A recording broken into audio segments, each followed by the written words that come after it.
ആകാശവാണി കവരത്തി. വ്യത്യസ്തമായ മേഖലകളിലുള്ള യുവതിയുവാക്കളെ പരിചയപ്പെടുത്തുന്ന പരിപാടി യുവവേദി. യുവവേദിയിലേക്ക് ഏവർക്കും സ്വാഗതം. ഇന്ന് യുവവേദിയിൽ നമ്മോടൊപ്പം എത്തിയിരിക്കുന്ന അതിഥി കവരത്തി ദ്വീപ് സ്വദേശിയും ഫോട്ടോഗ്രാഫറുമായ ഷംഫീർ അലി. ഞങ്ങളുടെ ഈ പരിപാടിയിലേക്ക് സ്വാഗതം. ആദ്യം താങ്കളെക്കുറിച്ചും ഫോട്ടോഗ്രാഫി രംഗത്തേക്കുള്ള യാത്രയെക്കുറിച്ചും ഒന്ന് പരിചയപ്പെടുത്താമോ? എൻ്റെ പേര് ഷംഫീർ അലി. എൻ്റെ സ്വദേശം കവരത്തിയാണ്. ഞാനൊരു 14 വർഷമായിട്ട് ഫോട്ടോഗ്രാഫി രംഗത്ത് വർക്ക് ചെയ്യുന്ന ഒരാളാണ്. ഞാനിപ്പോൾ കൊച്ചിയിലൊരു അഡ്വർടൈസിങ് കമ്പനിയിൽ ഒരു ലീഡിംഗ് ഫോട്ടോഗ്രാഫറായിട്ട് വർക്ക് ചെയ്തുകൊണ്ടിരിക്കുകയാണ്. വീട്ടിലാരൊക്കെയുണ്ട്? ഫാമിലിയെ ഒന്ന് പരിചയപ്പെടുത്താമോ? വീട്ടുപേര് തൃണിക്കാട്, ഉമ്മ നജീമത്ത്, വാപ്പ സെയ്ദലി, അനിയൻ തെൻവീർ, വൈഫ് ഷംന, ഒരു മോനുണ്ട്. മോൻ്റെ പേര് ഐൻ എന്നാണ്. അവൻ UKGയിലാണ്. ഇപ്പോൾ ഞങ്ങൾ ഫാമിലിയായിട്ട് സെറ്റിൽഡായിട്ട് ഇപ്പോൾ കൊച്ചിയിൽ തന്നെയാണ്. ഞാൻ വർക്ക് ചെയ്യുന്നത് കൊച്ചിയിലാണ്. മോൻ ഇവിടെ തന്നെയാണ്, കൊച്ചിയിൽ തന്നെയാണ് പഠിക്കുന്നത്. ഫോട്ടോഗ്രാഫിയോടുള്ള താല്പര്യം എങ്ങനെയാണ് ആരംഭിച്ചത്? ഫോട്ടോഗ്രാഫിയുമായിട്ടുള്ള താല്പര്യം എന്ന് പറയുമ്പോൾ, ഞാൻ പണ്ട് കോളേജിലൊക്കെ പഠിച്ചുകൊണ്ടിരുന്ന സമയത്ത് എൻ്റെ കോളേജ് മീറ്റ് അതേപോലെ തന്നെ ഹോസ്റ്റൽ മീറ്റൊക്കെ ഉണ്ടായി. അപ്പോൾ അവരുമായിട്ട് ഞാൻ യാത്രകളൊക്കെ ചെയ്യുമായിരുന്നു. അപ്പോൾ അതേപോലെ തന്നെ എൻ്റെ ഒരു ഫ്രണ്ടിൻ്റെ അടുത്ത് ഒരു പവർ ഷോട്ട് ക്യാമറ, അന്ന് ഒരു ചെറിയൊരു രീതിയിലുള്ള ഒരു സോണിയുടെ ഒരു പവർ ഷോട്ട് ക്യാമറ ഉണ്ടായി. അപ്പോൾ പുള്ളിയുടെ ക്യാമറ വെച്ചിട്ടാണ് ഞാൻ ചെയ്തുകൊണ്ടിരുന്നത്. ആക്ച്വലി എനിക്ക് ബേസിക് കാര്യങ്ങളൊന്നും അറിയില്ലായിരുന്നു ക്യാമറയുടെ. പക്ഷേ അതിൽ പവർ ഷോട്ടിൽ നമുക്ക് ബേസിക് ക്യാമറയുടെ ഒരു കാര്യങ്ങളൊക്കെ അറിയേണ്ട ആവശ്യം ഉണ്ടാവാറില്ല. സെറ്റിങ്സൊക്കെ ഒരു ഓട്ടോ സെറ്റിങ്സ് എന്നുള്ള രീതിയിൽ നമുക്ക് ചെയ്യാൻ പറ്റുന്നതാണ്. അപ്പോൾ ഞാൻ ഇതേപോലെ യാത്രകളിൽ കുറച്ച് ഫോട്ടോസൊക്കെ എടുക്കുമായിരുന്നു. നല്ല രീതിയിൽ എനിക്ക് അന്ന് പറ്റുന്ന ഇതാണ് എൻ്റെ ഫ്രെയിം എന്നുള്ള രീതിയിൽ ഞാൻ ഫോട്ടോഗ്രാഫി ചെയ്യുമായിരുന്നു. അന്ന് ഇവരൊക്കെ എന്നെ ഭയങ്കരമായിട്ട് മോട്ടിവേഷൻ തന്ന് അന്ന് നല്ലൊരു രീതിയിൽ എന്നെ ഒരു താല്പര്യം ഇതിലോട്ട് എത്തിച്ചത് ആ ഒരു ഫ്രണ്ട്സാണ്. എപ്പോഴും ഈ ഒരു ഫോട്ടോഗ്രാഫി എന്നുള്ള രീതിയിൽ ഈ ഒരു ഫോട്ടോസ് നല്ലതാണ്, നിനക്ക് ഇതൊക്കെ ചെയ്താൽ ഫോട്ടോഗ്രാഫി ചെയ്യാൻ പറ്റും എന്നുള്ള രീതിയിലൊക്കെ ആക്കി തീർത്തത് ഈ ഒരു കുറേ ഫ്രണ്ട്സാണ്. നമ്മുടെ കോളേജിലുള്ള, നമ്മുടെ ദ്വീപിലുള്ള കുറേ ഫ്രണ്ട്സ് ഉണ്ടായി, അതേപോലെ കേരളത്തിലുള്ള കുറേ ഫ്രണ്ട്സ് ഉണ്ടായി. ഞാൻ ഉപയോഗിച്ച ക്യാമറ എന്ന് പറയുന്നത് നമ്മുടെ ദ്വീപിലെ ഒരാളുടെ ക്യാമറയായിരുന്നു. പുള്ളിയുടെ പേര് സബീൽ എന്നാണ്. സബീലിൻ്റെ ഒരു പവർ ഷോട്ട് ക്യാമറയിലാണ് ഞാൻ ആക്ച്വലി അന്ന് ഫോട്ടോഗ്രാഫി എന്ന് പറയുന്ന ഒരു സാധനം തുടങ്ങുന്നത്. അപ്പോൾ അവരുടെ ഒരു അവരുടെ ഒരു എൻ്റെ ഒരു താല്പര്യം അവർ കണ്ടിട്ട് ഇതിലോട്ട് നീ ഇറങ്ങണം, പോകണം എന്നുള്ള രീതിയിലൊക്കെ അവരെപ്പോഴും സംസാരിക്കുമായിരുന്നു എൻ്റെ അടുത്ത്. അതുകൊണ്ടാണ് എനിക്ക് ഫോട്ടോഗ്രാഫി അന്ന് താല്പര്യമായത്. ആ ഒരു കോളേജ് മീറ്റും അതേപോലെ തന്നെ ഹോസ്റ്റൽ മീറ്റിൻ്റെ ഈ ഒരു സംസാരത്തിലൂടെയാണ് എനിക്ക് ഫോട്ടോഗ്രാഫി ഭയങ്കരമായിട്ട് താല്പര്യത്തോടെ ഞാൻ എത്തുന്നത്. അതുപോലെ താങ്കൾ പ്രധാനമായും ഏത് വിഭാഗത്തിലുള്ള ഫോട്ടോഗ്രാഫിയാണ് ചെയ്യുന്നത്?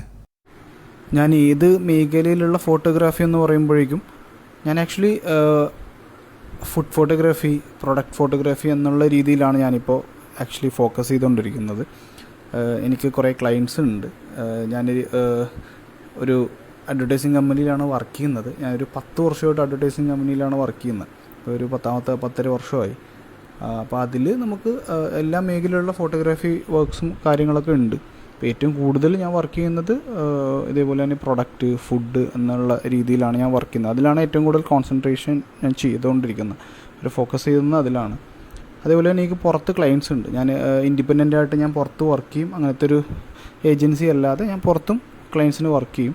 അപ്പോൾ അവിടെ എന്നെ ഇവർ വർക്കിന് വിളിക്കുന്നത് തന്നെ ഇതേപോലെ തന്നെ ഫുഡ് ഫോട്ടോഗ്രാഫി, പ്രൊഡക്റ്റ് ഫോട്ടോഗ്രാഫി എന്നുള്ള രീതിയിലാണ് നമ്മൾ ആക്ച്വലി നമ്മൾ വിളിക്കുക. നമ്മൾ പല സ്റ്റേറ്റിലും നമ്മൾ വർക്ക് ചെയ്യാറുണ്ട്. അതേപോലെ തന്നെ ചെന്നൈ, ബാംഗ്ലൂർ, മുംബൈ, അതേപോലെ തന്നെ ഡൽഹി, ആ ഏരിയയിലൊക്കെ നമ്മൾ ഇതേപോലെ തന്നെ വർക്ക് ചെയ്യാറുണ്ട്. ഏറ്റവും കൂടുതൽ ഫോക്കസ് ചെയ്യുന്നത് ഫുഡ് ഫോട്ടോഗ്രാഫിയാണ്.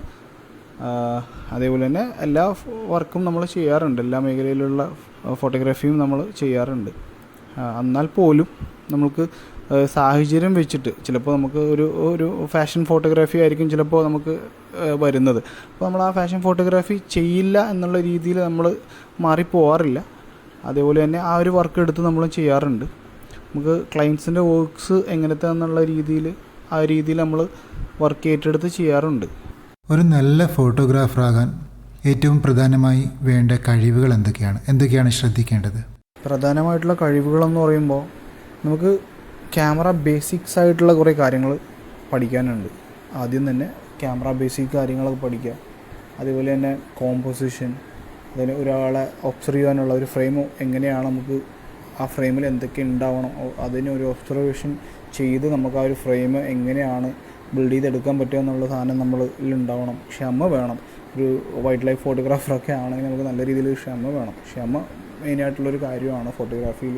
അതേപോലെ തന്നെ എൻ്റെ ഒരു അഭിപ്രായം എന്ന് പറയുമ്പോഴേക്കും ഞാനൊക്കെ ശരിക്കും ഒരു പഞ്ച്വാലിറ്റി എന്നുള്ള രീതിയിൽ ഫോട്ടോഗ്രാഫി കാണുന്ന ഒരാളാണ്. കറക്റ്റ് സമയത്ത് വരിക, ഒരു ക്ലയൻറ്റ് ഷൂട്ടിന് വിളിക്കുമ്പോൾ അതിന് മുമ്പ് നമ്മൾ അവിടെ ഓടിച്ചെന്ന് എത്തുക എന്നുള്ളതാണ്. അവർ വരുന്നതിന് മുമ്പ് നമ്മുടെ കാര്യങ്ങളൊക്കെ എല്ലാം ഒന്ന് റെഡിയാക്കിയിട്ട് നിൽക്കുക. ഒരു പഞ്ച്വാലിറ്റി ഫോട്ടോഗ്രാഫിയിൽ ഭയങ്കര ഇമ്പോർട്ടൻ്റ് ആയിട്ടുള്ളൊരു കാര്യമാണ്. അതിൻ്റെ ഒരു കാര്യം ഞാൻ പറയാം. നമ്മളിപ്പോൾ ഒരു വർക്ക് സംബന്ധിച്ചിടത്തോളം ഒരു വർക്കിലോട്ട് പോകുമ്പോൾ നമ്മളൊരു വലിയ സെറ്റാണെന്ന് വിചാരിക്കുക, ഒരു 10-20 ക്രൂ ഒക്കെ ഉള്ളൊരു വലിയ സെറ്റാണെന്ന് വിചാരിക്കുക. പക്ഷേ ആ സെറ്റിലോട്ട് നമ്മൾ ആക്ച്വലി ഒരു നമ്മുടെ ഒരു കോൾ ടൈം എന്ന് പറയുമ്പോൾ ഒരു 7 അല്ലെങ്കിൽ 6:30, 7 നമ്മുടെ കോൾ ടൈമൊക്കെ വരും.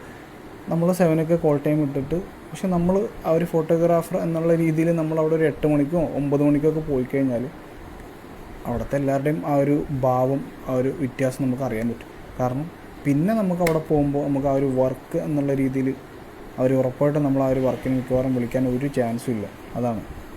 അപ്പോൾ പഞ്ച്വാലിറ്റി ഇതിൻ്റെ ഒരു ഭാഗം തന്നെയാണ്. കറക്റ്റ് ടൈമിൽ വർക്ക് ചെയ്യുക എന്നുള്ളത് വലിയ ഒരു കാര്യം തന്നെയാണ് ഫോട്ടോഗ്രാഫിയിൽ. ഒരു ചിത്രം മനോഹരമാക്കാൻ ശ്രദ്ധിക്കേണ്ട കാര്യങ്ങൾ എന്തൊക്കെയാണ്?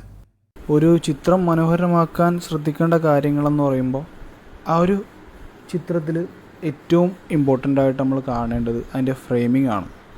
ഫ്രെയിമിങ്ങിൽ വരുന്നതെന്ന് പറയുമ്പോൾ കോമ്പോസിഷൻ. ഇപ്പോൾ ഒരു യുണീക്കായിട്ടുള്ളൊരു ഫ്രെയിം ഒരു വേറൊരു ഫോട്ടോഗ്രാഫർ കാണുന്ന ഒരു ഫ്രെയിമല്ല വേറൊരു രീതിയിലുള്ളൊരു ഫോട്ടോഗ്രാഫർ കാണുന്നത്. അപ്പോൾ നമുക്ക് നമ്മുടേതായിട്ടുള്ള കാഴ്ചപ്പാടിലൂടെ ഉള്ള അതേപോലെ ഒരു ഫ്രെയിമിങ് നമ്മൾ കണ്ടെത്തി അതിനെ ക്യാപ്ചർ ചെയ്യുക എന്നുള്ളതാണ്. അതേപോലെ തന്നെ ലൈറ്റിങ്ങിൻ്റെ സംഭവം എന്ന് വെച്ചാൽ നമുക്ക് നാച്ചുറൽ ലൈറ്റ്സ് ഉണ്ട്, നമ്മുടെ ഫോട്ടോഗ്രാഫിയിൽ ആർട്ടിഫിഷ്യൽ ലൈറ്റ്സ് ഉണ്ട്. നമുക്ക് ആർട്ടിഫിഷ്യൽ ലൈറ്റ് വെച്ച് നമുക്ക് അതേപോലെ നല്ലൊരു പടം എടുക്കാൻ പറ്റും. നാച്ചുറൽ ലൈറ്റിൽ നമുക്ക് നല്ല പടങ്ങൾ എടുക്കാൻ പറ്റും. അപ്പോൾ ഇതിന് ഈ 2 ലൈറ്റ്സിനെ നമ്മൾ കൺട്രോൾ ചെയ്യാൻ ആദ്യം പഠിക്കണം. അതേപോലെ തന്നെ നമ്മുടെ ക്യാമറയുടെ അകത്ത് എഫ് സ്റ്റോപ്പ് എന്ന് പറഞ്ഞൊരു അപ്രൈച്ചർ എന്ന് പറഞ്ഞൊരു ഓപ്ഷൻ ഉണ്ട്. നമുക്ക് ആ ഒരു എഫ് സ്റ്റോപ്പിനെ നമ്മൾ കൺട്രോൾ ചെയ്യാൻ പഠിക്കുമ്പോഴേ നമുക്ക് ലൈറ്റ് കൺട്രോൾ എന്നുള്ള രീതിയിൽ നമുക്ക് നല്ലൊരു ഇമേജ് നമുക്ക് ക്യാപ്ചർ ചെയ്യാൻ പറ്റുള്ളൂ. അപ്പോൾ ഇതൊക്കെയാണ് മെയിനായിട്ട് ശ്രദ്ധിക്കേണ്ട കാര്യങ്ങൾ. മെയിനായിട്ട് നമുക്ക് കോമ്പോസിഷൻ, ഫ്രെയിമിങ്, അതേപോലെ തന്നെ അങ്ങനത്തെ ലൈറ്റിങ്, അങ്ങനത്തെ കാര്യങ്ങളൊക്കെയാണ് കൂടുതലും ശ്രദ്ധിക്കുക. അതുപോലെ നമുക്ക് പലർക്കും അറിയാത്ത ഒരു കാര്യമാണ് ഫോട്ടോഗ്രാഫിക്കായി ഉപയോഗിക്കുന്ന ക്യാമറയും ലെൻസും തിരഞ്ഞെടുക്കുന്നത് എങ്ങനെയാണെന്ന്. നമ്മൾ പലരും മൊബൈലിലും മറ്റും ഫോട്ടോസുകൾ എടുക്കാറുണ്ട്. പക്ഷേ നമ്മളൊരു ക്യാമറയിൽ ഫോട്ടോ എടുക്കുകയാണെങ്കിൽ, അല്ലെങ്കിൽ ഒരു ക്യാമറ ഉപയോഗിച്ച് ഫോട്ടോ എടുക്കാൻ ക്യാമറയും ലെൻസും തിരഞ്ഞെടുക്കുന്നത് എങ്ങനെയാണ്? ഫോട്ടോഗ്രാഫിക്കായിട്ടുള്ള ക്യാമറയും ലെൻസും തിരഞ്ഞെടുക്കുന്നത്, നമ്മളൊരു ബിഗിനറായിട്ടുള്ള ഒരു ഫോട്ടോഗ്രാഫർ ആണെങ്കിൽ നമുക്ക് ബേസിക് ആയിട്ടുള്ള കാര്യങ്ങൾ ആദ്യം പഠിക്കുക എന്നുള്ളതാണ് ആദ്യത്തെ ഒരു ലക്ഷ്യം. നമുക്കൊരു ചെറിയ ക്യാമറ മീൻസ് നമുക്ക് ബേസിക് ആയിട്ടുള്ള കാര്യം പഠിക്കാൻ, സെറ്റിങ്സ് ഒക്കെ പഠിക്കാൻ എന്നുള്ള രീതിയിലാണെങ്കിൽ നമുക്ക് ക്രോപ്പ് സെൻസർ ക്യാമറ ചൂസ് ചെയ്യുക എന്നുള്ളതാണ്, തിരഞ്ഞെടുക്കുക എന്നുള്ളതാണ്. അപ്പോൾ അത് വെച്ച് നമ്മൾ പഠിച്ച് അത് കഴിഞ്ഞ് നമുക്കൊരു ഫുൾ ഫ്രെയിം ക്യാമറ, ഒരു സെൻസർ കൂടിയൊരു വലിയ സെൻസറുള്ള ഒരു ക്യാമറ വാങ്ങിക്കുക എന്നുള്ളതാണ്. കാരണം ഇതെല്ലാം ഭയങ്കര കോസ്റ്റ്ലിയാണ്. ഫോട്ടോഗ്രാഫി എന്നുള്ളത് ഭയങ്കര കോസ്റ്റ്ലി ആയിട്ടുള്ളൊരു സംഭവമാണ്. നമുക്ക് ലക്ഷങ്ങളുടെ വില വരുന്ന ക്യാമറകളും ലെൻസുകളുമാണ് നമ്മൾ ആക്ച്വലി യൂസ് ചെയ്യുന്നത്. ഒരു പ്രൊഫഷണൽ ക്യാമറ അല്ലെങ്കിൽ ഒരു പ്രൊഫഷണൽ ഫോട്ടോഗ്രാഫർ എന്നുള്ള രീതിയിൽ നമ്മൾ ആ ഒരു രീതിയിലാണ് എപ്പോഴും ആ ഒരു വില വരുന്ന ഒരു ക്യാമറകളെ നമ്മളെപ്പോഴും യൂസ് ചെയ്യുക. അത്രയും വിലകളുണ്ട് മാർക്കറ്റിൽ ഇന്നത്തെ കാലത്ത്. നമുക്ക് ഒരു ചെറിയൊരു മെമ്മറി കാർഡ് പോലും ഒരു 10-30,000 രൂപയ്ക്കാണ് നമ്മൾ വാങ്ങി യൂസ് ചെയ്യുന്നത്. ഒരു ഫാസ്റ്റ് കാർഡ് മെമ്മറി കാർഡ് ആണെങ്കിൽ പോലും നമ്മൾ ആ ഒരു പൈസക്കാണ് നമ്മളിപ്പോൾ വാങ്ങി യൂസ് ചെയ്യുന്നത്. അപ്പോൾ ബിഗിനറായിട്ടുള്ളൊരു ഫോട്ടോഗ്രാഫറിന് നമുക്കൊരു ക്രോപ്പ് സെൻസർ ക്യാമറ എന്നുള്ള രീതിയിൽ മതിയാവും. കാരണം നമുക്കൊരു പ്രൊഫഷണലി വർക്ക് ചെയ്യുന്ന ആളുടെ ഒരു ലെവലിൽ പുള്ളി എത്തേണ്ടതാണ്. പക്ഷേ നമുക്ക് ആ ഒരു യാത്രയിൽ നമുക്ക് ക്യാപ്ചർ ചെയ്ത് പഠിക്കാൻ വേണ്ടിയിട്ട് നമുക്ക് ബിഗിനറായിട്ടുള്ള ഒരാൾക്ക് ഒരു ക്രോപ്പ് സെൻസർ ക്യാമറ മതി. അതേപോലെ തന്നെ ഒരു പ്രൊഫഷണൽ ആയിട്ടുള്ളൊരു ആൾ വർക്ക് ചെയ്യുമ്പോഴേക്കും അത് ഒരു ഫുൾ ഫ്രെയിം ക്യാമറ ആയിട്ട് അത് നമുക്ക് മാറും. അപ്പോൾ അതിൻ്റേതായിട്ടുള്ള രീതിയിലുള്ള ക്യാപ്ചറും കാര്യങ്ങളൊക്കെ നമുക്ക് വേണ്ടി വരും. അപ്പോൾ നമുക്കൊരു ഫുൾ ഫ്രെയിം ക്യാമറ തന്നെ അവിടെ അത്യാവശ്യമാണ്, അനിവാര്യമാണ്. അപ്പോൾ നല്ല രീതിയിലുള്ള ലെൻസുകൾ മീൻസ് നമുക്ക് ബ്ലോക്ക് ലെൻസുകളുണ്ട്, നമുക്ക് സൂം ലെൻസുകളുണ്ട്. നമുക്ക് ഏറ്റവും കൂടുതൽ ഷാർപ്നെസ്സും കാര്യങ്ങളൊക്കെ കിട്ടുകയെന്ന് വെച്ചാൽ നമുക്ക് ബ്ലോക്ക് ലെൻസുകളാണ് എപ്പോഴും. ഇപ്പോൾ ഒരു ബ്ലോക്ക് ലെൻസ് എന്ന് പറയുമ്പോൾ ഒരു 40mm, 50mm, ഒരു 85mm, ഒരു 100mm എന്നുള്ള രീതിയിലാണ്. അപ്പോൾ നമുക്ക് ആ ലെൻസുകൾ നമുക്ക് സൂം ചെയ്യാനോ സൂം കുറയ്ക്കാനോ പറ്റില്ല. ഒറ്റ നമ്പറിലുള്ള ലെൻസുകളായിരിക്കും. ഒരു 50mm എന്ന് പറയുമ്പോഴേക്കും ഒരു 50mm അത്രേ ഉള്ളൂ. ഒരു 50mm എന്നുള്ള ഒരു ഫോക്കൽ ലെങ്ത് ഉള്ള ഒരു ലെൻസായിരിക്കും നമ്മൾ ബ്ലോക്ക് ലെൻസുകളെന്ന് പറയുന്നത്, പ്രൈം ലെൻസുകളെന്ന് പറയുന്നത്.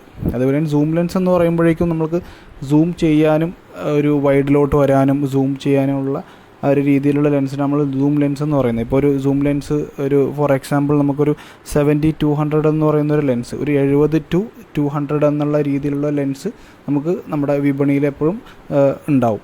അപ്പോൾ നമുക്ക് ഒരു 70-200 എന്നുള്ള രീതിയിലാണെങ്കിൽ നമുക്ക് 70 തൊട്ട് 200 മീറ്റർ വരെ നമുക്ക് സൂം ചെയ്ത് ഫോട്ടോഗ്രാഫി ഒരു പടം എടുക്കാൻ പറ്റുന്ന ഒരു ലെൻസാണ് സൂം ലെൻസ് എന്ന് പറയുന്നത്.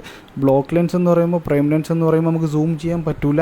ഒരു നിശ്ചിത ഒരു ഫോക്കൽ ലെങ്ത്തുള്ള ലെൻസായിരിക്കും പ്രൈം ലെൻസ് എന്ന് പറയുന്നത്. 50mm, അതേപോലെ 35mm, 24mm എന്നുള്ള രീതിയിൽ. ഇത്രയും നേരം നമ്മോടൊപ്പം യുവവേദിയിൽ പങ്കെടുത്തത് കവരത്തി ദ്വീപ് സ്വദേശിയും യുവ ഫോട്ടോഗ്രാഫറുമായ ഷംഫിർ അലി. ഈ പരിപാടിയുടെ തുടർന്നുള്ള ഭാഗം അടുത്ത ആഴ്ച കേൾക്കാം. ഈ പരിപാടിയിൽ പങ്കെടുക്കാൻ താൽപ്പര്യമുള്ളവർ ഞങ്ങളുടെ വാട്സപ്പ് നമ്പറായ 9496282383 എന്ന നമ്പറിലേക്ക് SMS അയക്കാവുന്നതാണ്. SMS അയക്കേണ്ട നമ്പർ ഒരിക്കൽ കൂടി 9496282383. ഈ പരിപാടി നിങ്ങൾക്കായി തയ്യാറാക്കിയത് നസീബുദ്ദീൻ ബണ്ടംപള്ളി.